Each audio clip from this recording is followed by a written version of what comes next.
The confessed killer had been deported multiple times. Engulfed the house literally in black smoke in five God minutes. forbid somebody goes out today. We're ready to. I contracted hepatitis C.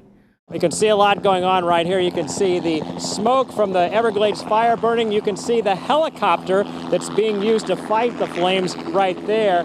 And right here closer to us on the ground, we have a close-up look at the water bucket that this helicopter is toting back and forth to put out the flames. You know, over here, this talks about the conditions. So lifeguards yesterday actually put up here strong currents. Now, if you come out to the beach and you see this red flag flying, you probably don't want to go in the water. You see these right here. That means lifeguards say you can't be in the water. And again, one person had to be rescued here at Phil Foster Park. It's an opportunity that this country is giving you.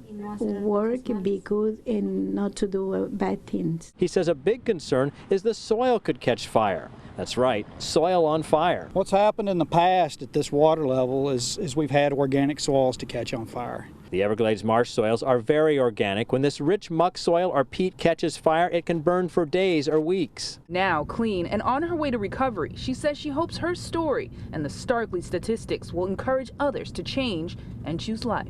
I wish that more women knew that there was hope.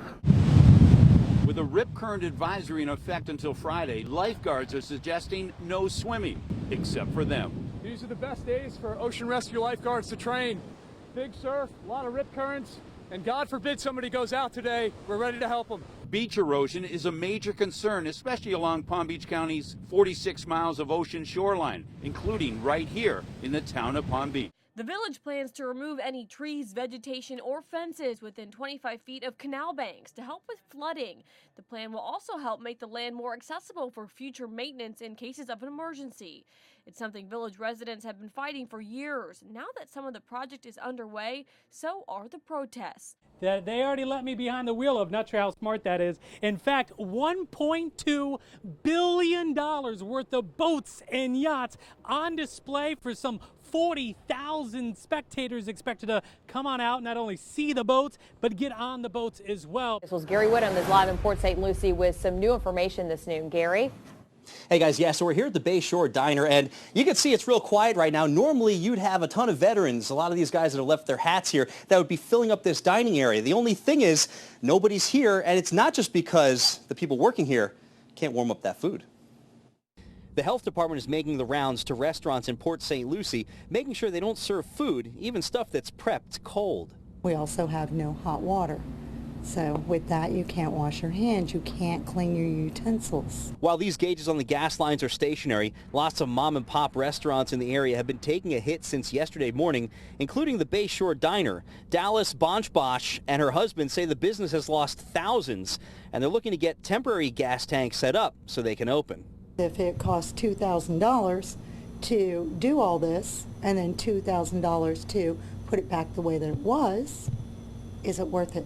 This Florida City gas facility just around the corner is still being repaired. You can see the tracks and bent fence where investigators say a driver, for unknown reasons, crashed into the gas lines yesterday morning. The accident knocked out fuel to thousands of people, businesses, and 6 schools. However, the schools are still serving meals in a reduced capacity in sealed packages with disposable containers and utensils. From the St. Lucie County Superintendent, quote, breakfasts and lunches will be cold at most sites. There will be a variety of subs, sandwiches, yogurt parfaits, and chef salads, end quote.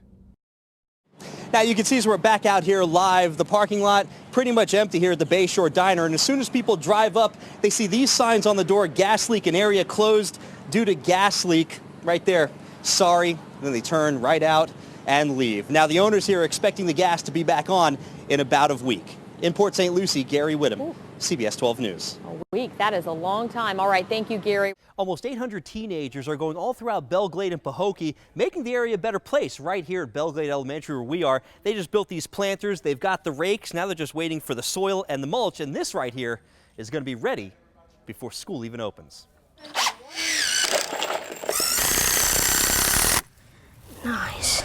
Students from Christ Fellowship Church campuses in northern and western Palm Beach County are spending some of their summer vacation at 5 schools spread between Belglade and Pahokee. I want to serve the community. These middle schoolers are sprucing up Belglade Elementary today. Mark Hanna is one of them and took straight to the brush. I just painted a lot. Some of the supplies were donated. The rest came out of the $295 each kid paid to be part of the annual student mission trip. Ryan McDermott is the student pastor. It's our 7th year out here serving in the community of Belglade. Last year, the group worked in some of the schools and did it again this year with the help of the school board. And so they were the ones who said, well, we really need these things at these schools, and it opened up an opportunity for us to serve there.